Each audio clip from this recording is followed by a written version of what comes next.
Hi everyone, we're on part 4 of You Don't Know Everything, Jilly P, and let's see what happens. Chapter 13.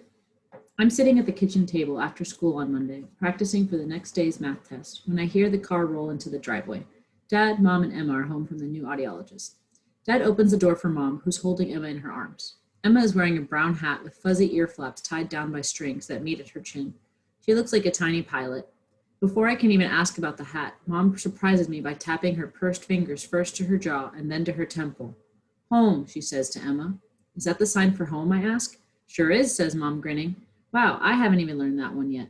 You were right, Jilly Billy, says Dad. The audiologist said we should get started signing right away. He signs the word home, too, and then I give it a try. And the hat, I ask? Emma had a rough time having the hearing aids put in, says Mom. The hat keeps her from pulling them back out. Plus, it's a great fashion statement, Dad adds.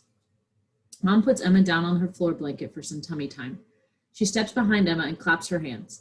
Then she claps them louder several times. Emma keeps staring ahead like nothing is happening. Mom smiles when she looks my way, but her disappointment seeps through the cracks in the corners of her mouth. Patty, the doctor, said that she could take at least a few hours to adjust, and that we might not see a reaction for a few days. And besides, the hearing aids aren't our only option. What's that supposed to mean, I ask? Mom and Dad look at each other until Dad pats a spot on the couch next to him for me to sit. If the hearing aids don't work, then she's a strong candidate. Is she running for office? Her slogan could be, make Congress more mature. Vote Emma. Funny, Dad says. But no, candidate for, well, surgery. Mom freezes for just an instant at the word. She tries to pretend it didn't happen, but I saw it, and I understand why. Surgery is a sharp word with scalpels and needles sticking out of it in every direction. What kind of surgery? A cochlear implant. Oh, like Miss Slapp told us about? Why can't we just learn to sign? We are learning to sign. We're even going to sign up for a class. Then why does she need surgery? I try to ask calmly. But really, I sound annoyed, even to me. Dad's response is stern. Jillian, not everyone signs. Emma is our daughter, and we are making every effort on her behalf. And if that means surgery down the line, then that's for your mom and me to decide. He puts his hand on my back and rubs across my shoulder blades. His voice softens. There's nothing to worry about yet. It's months away, if it happens at all. We don't know if she's a candidate. There's a deaf kid on Delacorte, and he doesn't have a cochlear implant. He's doing just fine. Honey, this isn't about some kid on the internet. This is about Emma. We want our baby girl to have every opportunity in the world, just like we do for you. Besides, the technology has improved so much in the last few years. Have you even asked anyone who has a cochlear implant whether they like it? I stomp my foot. I don't mean to stomp, and I wish I hadn't. It's something a little kid would do, and it turns on Dad's now calm down voice, which makes me anything but calm. That's enough, Jillian, Dad sighs, and it's a big one. We are her parents, and we will decide what's best for her. We're done discussing it. I head to my laptop. Jillian P. has entered the chat. Hi, Jillian P. Delacorte fan 413, Profound in Oaktown, Pure Green Elven Girl, and Sword Wielder 42 are already here. Pull up a chair or a flower petal if you're a pixie and join in. Jillian P. Hey, Profound, can I ask you a cue? Profound in Oaktown, about Vidalia or something else? Jillian P. Something else. Do you know anything about cochlear implants? Profound in Oaktown. Ha ha ha ha ha ha ha ha ha. Jillian P. What? Did I say something stupid? Pure Green Elven Girl. Whatever you did, you made Profound find the shift key, so it must be pretty serious. Profound in Oaktown. You want to chat privately where Elven Girl isn't around? Jillian P. Yes. I wait to see whether he'll open the chat window. He does. There's his profile picture in the corner of the chat box, just begging for me to stare at it. Profound in Oaktown has invited you to join him in the storeroom of Stern's Tavern. Enjoy your privacy. Profound in Oaktown. Of course I know about CIS. Oh, cochlear implants. One out of two. Half my friends have them. What do you want to know? And Jillian P. Anything, everything. Do they like them? Profound in Oaktown. Some do, some don't. My friend TJ says it's like watching a movie through the telescope. Jillian P. Do you want one? Profound in Oaktown. Doesn't matter. Jillian P. Of course it matters. Why wouldn't it matter? Profound in Oaktown. It's way too late. You have to get them early if you want them to work right. Jillian P. So by the time a kid's old enough to decide for themselves, they won't work anymore? Profound in Oaktown. Not as well. Jillian P. Wow, that sucks. Profound in Oaktown. Yep. Jillian P. My parents are all ready to get Emma one. Profound in Oaktown. Get back to me when they put mittens on her hands. Jillian P. Why would they do that? Profound in Oaktown. To stop her from signing. Jillian P. You're kidding, right? No one really does that, do they? Profound in Oaktown. Heck yeah, they do. Jillian P. Wow, that's totally messed up. Profound in Oaktown. Oralism is back. As if hanging around hearing people is going to make me hearing or something. Profound in Oaktown. I mean, it's not the same as it was. Profound in Oaktown. There aren't asylums or anything anymore. Profound in Oaktown. And deaf people have always found a way to sign with each other. Profound in Oaktown. But hearing people are still trying to make us like them. Julian P. Do you think she should get one? Profound in Oaktown. A CI? Julian P. Yeah. He doesn't say anything for a while, but then I see the little dots that say he's typing. Then he's not, then he is, then he's not, then he is again. Finally, the message comes through. Profound in Oaktown. I don't know, not my call anyway. Jillian P. I don't think she should. Profound in Oaktown. Not your call either. Ouch. Profound in Oaktown. I guess we should get back to the chat room then. Jillian P. Right. Profound in Oaktown has left the storeroom. You are alone with your thoughts. I don't really say much back in the main chat room, and I notice he doesn't either. I'm too busy thinking about poor Emma with mittens on her hands, and how I'm really glad we're signing with her, no matter what happens with the cochlear implant. I wonder what he's thinking about. Chapter 14. Finally, it's Tuesday afternoon, and Macy and I are walking home from school. She's telling me about this annoying kid in her language arts book group and how he tells everyone what to do but doesn't do his own work. We're almost to her house by the time she notices that I barely said a word. What's up, Jilly? Daydreaming about the cute deaf boy again? Aunt Alicia's going to be at my house when I get home. Oh, right. Macy already knows about Thanksgiving. I hope it's a good talk. Me too. I say goodbye to Macy, and then it's just me mountaineering the last few blocks to my house. When I arrive, Aunt Alicia's Volvo is parked out front, Maya, the canary, hanging from the rearview mirror. I've been thinking about what I want to say to Aunt Alicia for 5 days, so my brain is already deep in thought mode when I toss my bag on the couch and sit at the kitchen table. He's the worst, I announce. What, no hello? Asked Aunt Alicia. Sorry, hi. Need a hug? Yes. I get up and let Aunt Alicia squeeze me, and then I give her a kiss on the cheek. She's only a few inches taller than I am, so it's easy to reach. Orange juice, she asks. Yes, please. I know how to get my own juice, but somehow it tastes a little better when Aunt Alicia pours it. So who's the worst? Aunt Alicia asked, and try to keep it down. I just got your mom to take a nap a few minutes ago. Uncle Mike, I whisper, yell. I'm so mad at him, and at Graham, and at Mom, and Dad, and everyone for letting him get away with it. She places the glass on the table and sits down next to me. For what it's worth, Jilly Bean, I'm way madder at Uncle Mike than you could ever be. And that's not the first time he said stuff like that. That sucks. It sure does. Once I say how angry I am, I feel I'm a little less angry. I take a sip of orange juice and start thinking a thought I've been having since Thursday. So can I ask a question? Of course, Jilly Bean. Well, I get that Uncle Mike was telling a messed up story, but I want to know, but I don't want to hurt Aunt Alicia's feelings. She puts her hand on my shoulder. Go ahead. Nothing changes if we don't talk. Well, what was so wrong with Graham asking you to bake a sweet potato pie? I mean, you bake the best pies in the family. Don't tell Mom I said that. Aunt Alicia sighs. And sweet potato pie is twice as good as pumpkin, even when your mom makes it. But that's how a lot of racism goes down these days. Now that white people can't put up signs telling colored people where to sit and stand and live and drink water, she rolls her eyes at the word colored, and it's like her whole head goes along for the ride. It gets more subtle. Subtle how? Low key, under the radar. But she wasn't meaning to say something racist. Exactly. What Mike did was on purpose. What your Graham did wasn't. It's like the difference between stepping on someone's foot by mistake and kicking them. Only one is mean, but they both hurt. Sometimes you don't have to be trying to hurt someone. You just have to say the wrong thing. Like with profound. But what if you don't know what the right thing is? Then you do the best you can.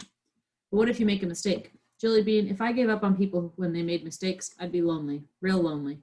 Does Aunt Joanne make mistakes? Lots. The closer you are to a person, the more chances there are to mess up. But we talk about it, and then usually it happens a little differently the next time. But not doing anything, that's a problem, and one that can't get any better because nothing changes. Progress brings some dark times, but it's still better than not growing at all. I wish I had said something at Thanksgiving. You weren't even at the table. I think when the time comes, you'll speak up. I hope so, I say. I'm glad we talked. Me too, Jilly Bean. We sit together quietly for a moment, a good quiet, like we're both feeling the same thing without having to talk about it. Now, Aunt Alicia claps her hands. How's your homework situation? It's terrible, I say. Mr. Franks, my math teacher, seems to think that the only way we're going to pass the final next week is if we sprain our wrist doing about 1 million problems. Sounds like fun, Aunt Alicia grins. One of the kids said we'd all pass if he didn't make the test so hard. And how did that go over? Not well. Mr. Franks threatened to make sure that none of the answers to the questions were whole numbers. But it's okay. I'm pretty good at math. It's just boring to write out all the steps. Better you than me, says Aunt Alicia. Math was always my least favorite. That's why I like cooking better than baking. None of that 2 1/4 cups of flour nonsense for me, thank you very much. But your pies are delicious. Pies are different. Pies are special. Now go get your homework done. I'm going to put together a decent dinner for you folks. I pull my math book and my notebook out of my bag and lie out on the floor next to Emma, who's asleep in her playpen. I start working on problems to the sound and smell of sizzling onions. By the time I'm finished with my homework, including a break after math and before the rest to check in on Delacourt, Mom is sitting groggily on the couch and Dad will be home any minute. Dinner is done and ready to be delicious, and Aunt Alicia is in the bathroom. Her makeup bag is on the counter and she's been dancing to the radio, announcing whenever a song she just loves comes on, which is about half of them. Her bracelets clink together as she applies her makeup. I lean against the bathroom doorway. Should I text Joanne and tell her you'll be home late? I hear she's going on a hot date of her own, Aunt Alicia smiles from the corner of her eye. Tuesdays are their weekly date night. They say it's the best because places are open but quiet. Aunt Alicia puts her locks up 3 different ways before deciding to let them fall down her back like a waterfall. Do you think I should dye a few of these? Aunt Alicia asks. Yes, purple. Why am I not surprised? We'll see. I've been playing with the idea. Aunt Alicia slips her feet into a pair of black shoes with pointy toes and even pointier heels. She raises her shoulders up to her new height. How do I look? She asks. Aren't those bad for your feet? Terrible. Don't tell my doctor I'm wearing them. But how do they look? They look great, and you look beautiful. Aunt Joanne is lucky. She's not the only one. I feel pretty lucky myself to have an aunt like Aunt Alicia. Aunt Alicia and I aren't the only ones still talking about Thanksgiving, because on Thursday, Aunt Joanne shows up with Shandong to have a conversation with Mom and Dad. They tell me to make a plate and then send me off to their room to use the big TV. They make it sound like a special privilege, but I know it's because they want to talk without me. With the TV surround sound, it's almost impossible to hear through the door. Almost, but not completely. I can't hear very much when the TV is on, and if I leave the TV off for too long, someone will notice. But if I press the mute button for a second or two at a time, it just sounds like a break between scenes or commercials. And if I sit by the door, that's enough to figure out right away that they're talking about Thanksgiving. I start watching a show about a teenage mayor of a small town and her zany group of friends who are always crashing her office. I give Mom, Dad, and Aunt Joanne a minute to get into the conversation, and then I press mute to catch some details. It really hurt her that none of the 3 of us confronted him, says Aunt Joanne. She must be talking about Aunt Alicia and Uncle Mike. And I'm just as guilty as you. I let it slide because it was Thanksgiving. Your mom said something to him, says Dad. She was worried about a scene. She didn't care about what Mike was saying. Aunt Joanne is right. If Aunt Alicia wasn't there, I don't think Graham would have stopped Uncle Mike. I turn the sound back on and leave it on for a few sentences so no one in the kitchen gets suspicious. The scene on the TV ends and I catch a snippet before the commercial start. You know how Mike is, says Mom. That's no excuse, says Aunt Joanne, and it's not limited to him. It's not just Uncle Mike talking about Grandpa, Julie, and scaring teenagers and not being able to tell Black people apart. It's also Graham's comment about the sweet potato pie, the way she expected Aunt Alicia to make a pie for her just because Aunt Alicia is Black. And Aunt Lou's comment about Jamila's hair. She didn't say that she doesn't like the way Jamila's hair looks when it's loose, but it sure sounded like she was thinking it. And those are only the things I notice. I wonder how far it goes. I press mute again as a mom talks about a cereal she and her kid can agree on. Sweet potato pie, says Mom. I know you meant well by offering to make it, says Aunt Joanne. But we can't just sweep racism under the rug like that. Not if we want it to get any better. I turn the sound back on, but the next line from Aunt Joanne is clear even over the TV. Of course it's uncomfortable. I press mute again. I need to hear what comes next.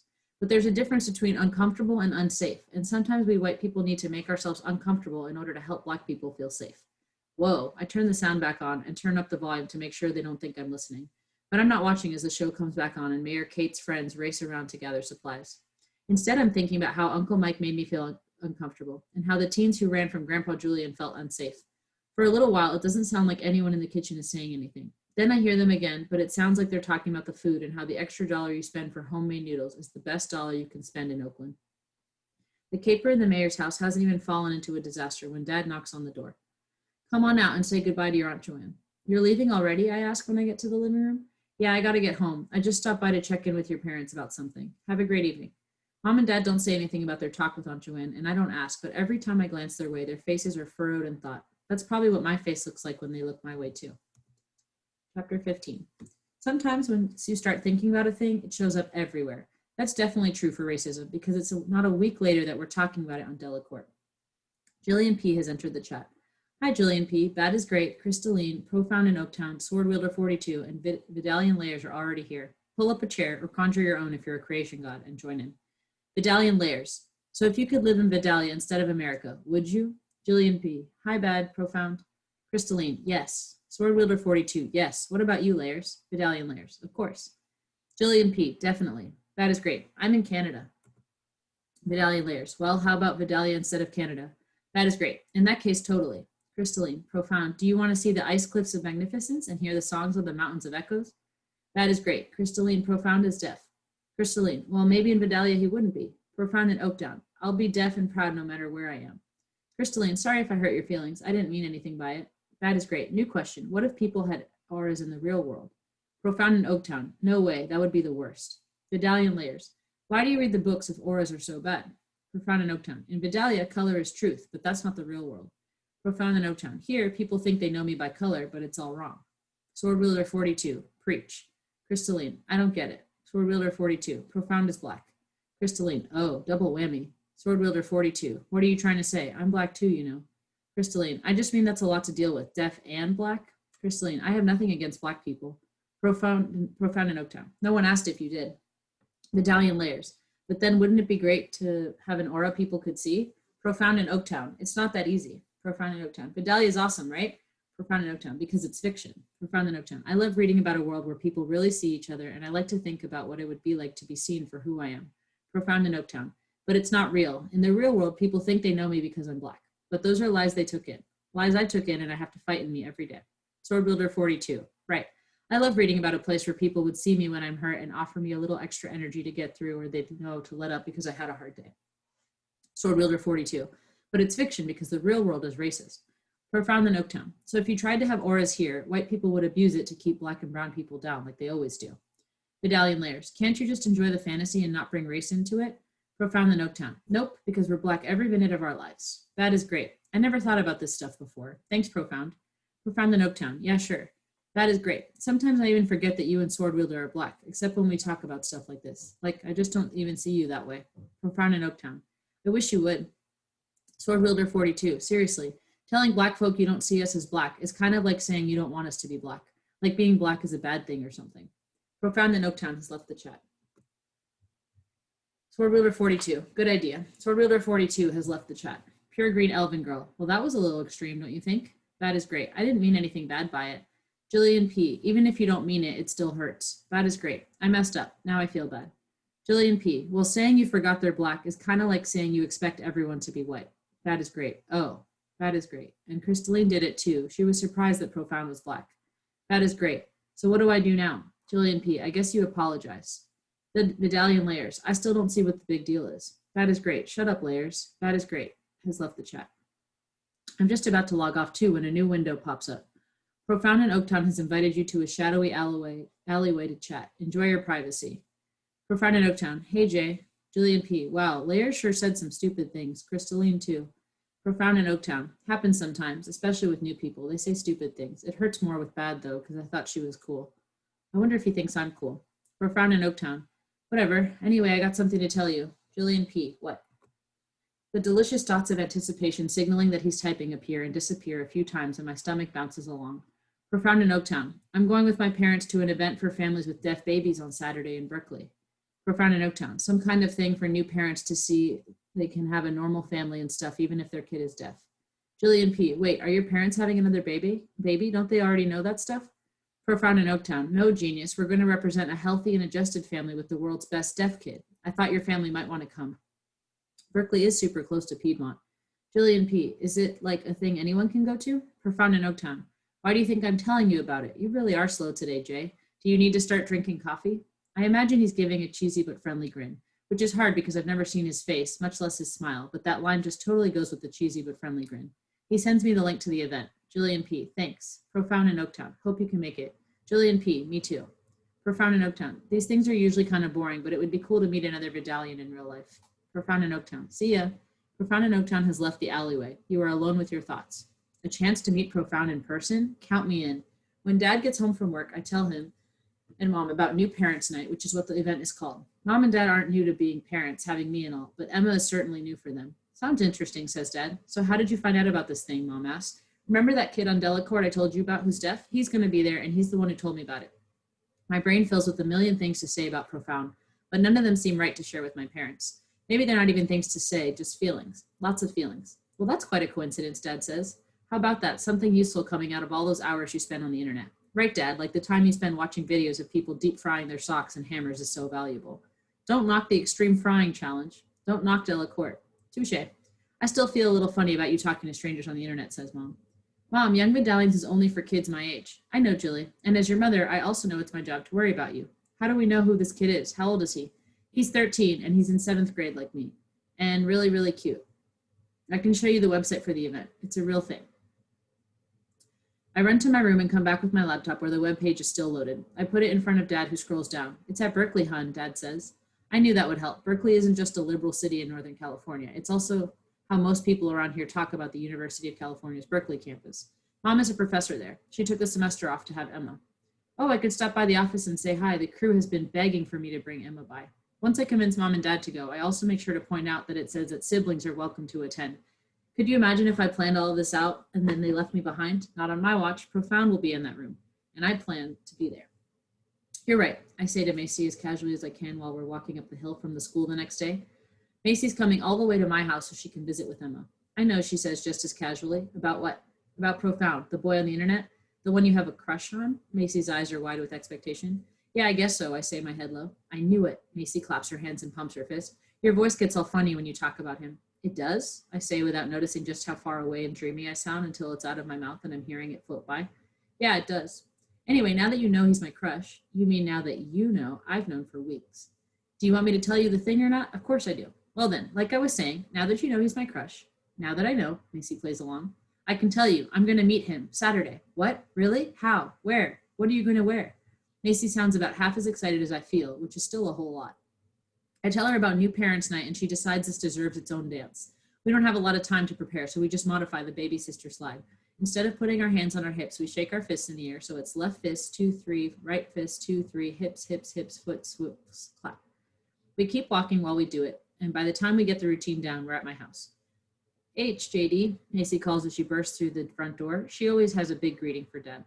HT, GAHAY, NBNB, Dad nods. WESS. I have no idea what they're talking about until Dad points at the bedroom door. E must be Emma, and she must be sleeping. Macy catches on right away. OIS. WBIMR, I offer. What? Dad and Macy are both staring at me. Will it be in my room? Oh, right. Sure, Macy says. That works, Dad joins in, I guess. You people are weird. TOTKO, Macy and Dad say at the same time. Takes one to know one. Chapter 16. That weekend, Mom bundles Emma in a heavy winter coat that leaves her arms sticking out helplessly at her sides. It never gets very cold in California, so I don't know why Mom even bought Emma a coat this heavy, much less actually put it on her. I think Mom is still kind of nervous that Emma will get sick, or that she already is. Emma doesn't need a hat, though, because she's already wearing the brown one with flaps that cover her ears and keep her from playing with her hearing aids.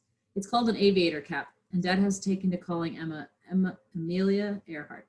I want to make a joke about ears where I pronounce it Earhart instead of Earhart, but I'm still waiting for the right moment.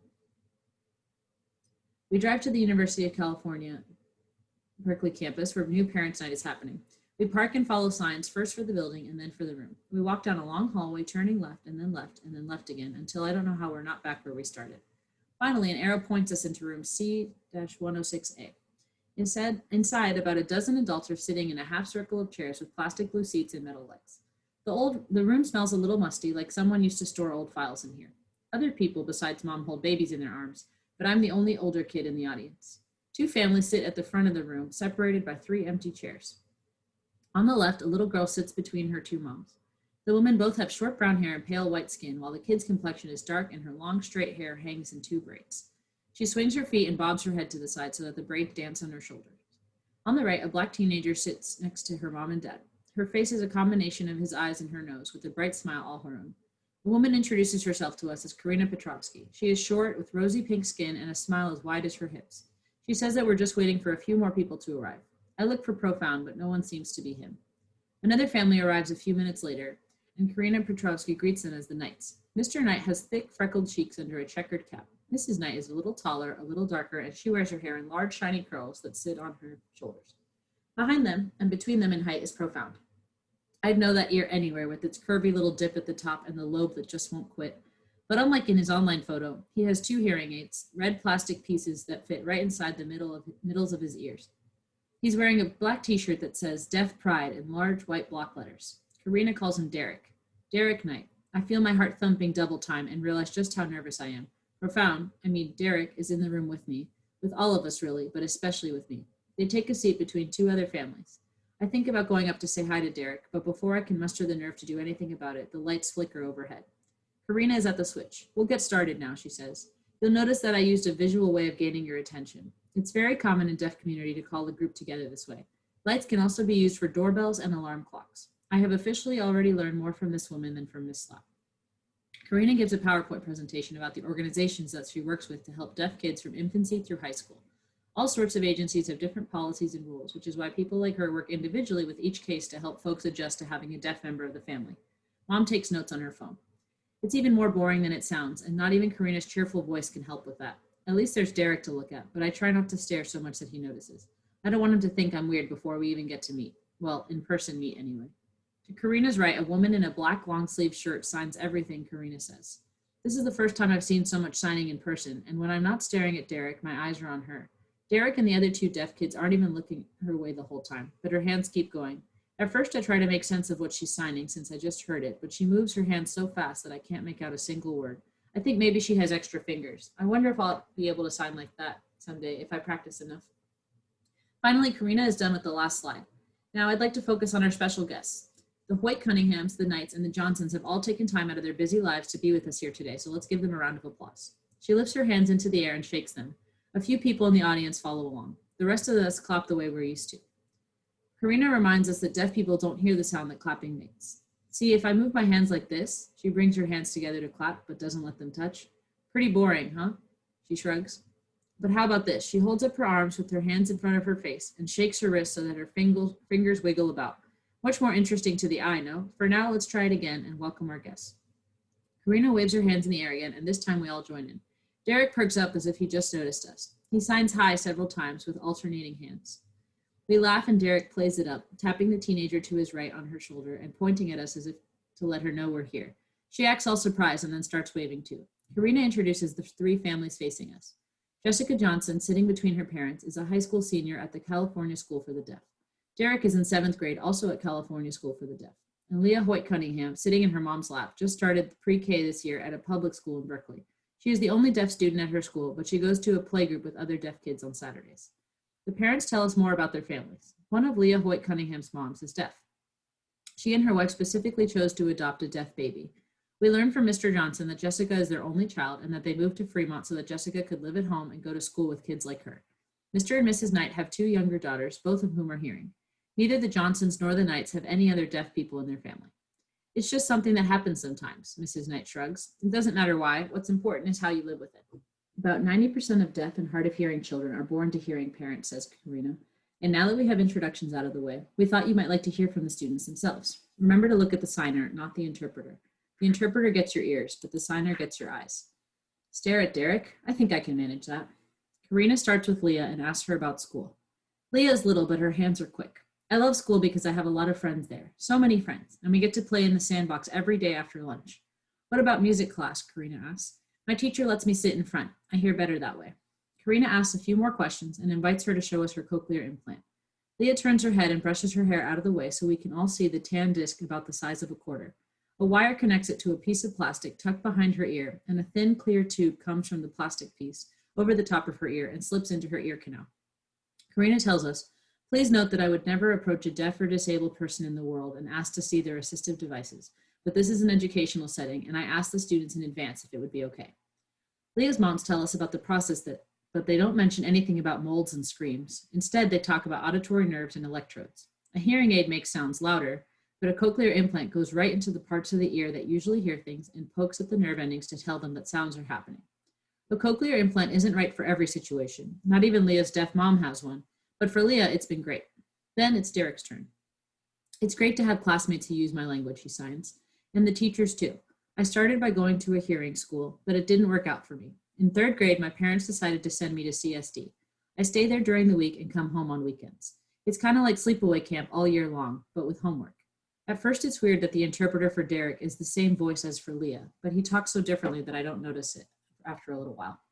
And would you tell us about your hearing aids? Karina asks. Derek turns his head to each side so we can get a good look at the red bits of plastic nestled in his middle ears. Thin, clear tubes like Leah's travel over his ears to attach to finger-sized plastic pieces, also red, behind his ears. They help me hear loud noises, but they aren't great for conversations and stuff. Like I know when my mom is yelling at me, but I can't understand what she's saying. Derek was having a lot of trouble learning to read in his local school, even with hearing aids, Mrs. Knight says. But he picked it up fast after we transferred him to CSD, and now he's one of those kids who always has a book on him. When it's Jessica's turn, she signs, I love CSD too. I mean, it's school, but it's also like a second family. My teachers have helped me excel. I'm on varsity track and I tutor kids from the lower school in math. She's really good, Derek says. Thanks, says Jessica. Derek was one of my first students, and he still asks me when he has a math problem. Even when I'm in college next year, he can always call me. And where are your hearing aids? Karina asks. Mrs. Johnson lifts her eyebrows as if to say, I told her to wear them. Jessica shrugs. I don't hear much with them at all, not like Derek does, and they're really annoying in my ear. I like ASL better anyway. After that, Karina opens a conversation to questions from the audience. A man with a curly red beard wants to know when he should start learning to sign. I'd get started now, Karina smiles. Your little one may not be ready yet, but once they start picking it up, they're going to be a lot faster than you. Karina reminds us that the handout includes information on beginning sign classes for parents. A woman near the door asks how to sign up for an appointment to talk with Karina individually. I will be following up with each of you to see about in-home visits to discuss the specifics of your child's environment and how you can make your home more deaf-friendly. How about questions for our guests who have come here tonight to share what being a family with a deaf child is like? One thing I've been wondering, Mom asks, is what it's like in public, out in the world. Do people stare when you're signing? They do sometimes, Mrs. Knight says, and it used to bother me a lot. She closes her eyes for a moment, preparing her thoughts. For years and years it did. I left places early, and sometimes I didn't go at all. Sometimes I stared right back. Derek nods proudly at that. And then one day I was walking around with Janet. She's my middle child, and she was just a toddler, and she yelled out something in the store. I don't even remember what she said, but a dozen people turned around to look at her, and then, of course, up at me. And that's the moment I realized folks are going to judge me and mine no matter what we do. And sometimes people are going to look at us funny when we sign. So does it bother me? A bit, I suppose. But we've got a child to raise, and we can't let other people's issues get in the way of us living our lives and loving him. I hear Dad next to me as his head bobs up and down. Mom has her chin and half her cheek in her hand, looking thoughtful. As for Wally here, Mrs. Knight gestures at her husband, he's just never cared much what people thought. Mr. Knight laughs. Oh, I care a whole lot what people think. It's just that the people whose thoughts I care most about, well, half of them are here right now. And the other two I kissed on the forehead before we dropped them off at your sister's. A few more people ask questions, and it sounds like some of the other parents are even more nervous than Mom and Dad. One of them quotes a professional who mentioned something about not signing to her child at all. I wouldn't be surprised if the professional was Miss Slap. I disagree completely, as do most of the agencies and doctors we work with, Karina says with a sour look on her face. You don't want to keep the doors locked just because you're trying to open a window. I look over at Mom and Dad, who are eyeing each other. Dad lets out a deep breath and Mom squeezes his hand. She whispers in his ear. I imagine she says, I'm glad we're not seeing her anymore. I can't actually hear her, but from the way they're holding their faces and their bodies, I know I'm at least close. Dad nods in agreement. Once there are no more questions, Karina announces that the program is complete, but that she and the families will be staying for a bit to chat individually with people. She encourages us all to take handouts before we leave. I still don't know what to say to Derek or how to even approach him. I worry about it until it isn't a problem anymore, because now the problem is that he has already approached me and is looking me right in the face. Or looking down, since he's about 6 inches taller than me. Hi, are you Jillian? He asks. The high pitch of his voice surprises me. He signs while he speaks, pointing at me and fingerspelling something I can only assume is my name. I think I see the swoop of a J. I nod slowly and smile a smile that grows until I feel like it's taking over my face. I try to pull the corners of my mouth back in, and then I'm sure that I'm grimacing. I'm Derek, he puts out his hand. I know, I say. Well, that was stupid. I put out my hand, and my fingers brush against his palm. My hand feels electric. I'm glad you came. Me too. I nod. I scratch my forehead with the hand he didn't just touch, and then I get nervous that's a sign, and I told him my underwear is pink or something. We stand there looking at each other. There he is, right in front of me. Nice to meet you, Derek finally says. Yeah, you too. See you online. Yeah, online, where my inner organs aren't trying to play musical chairs.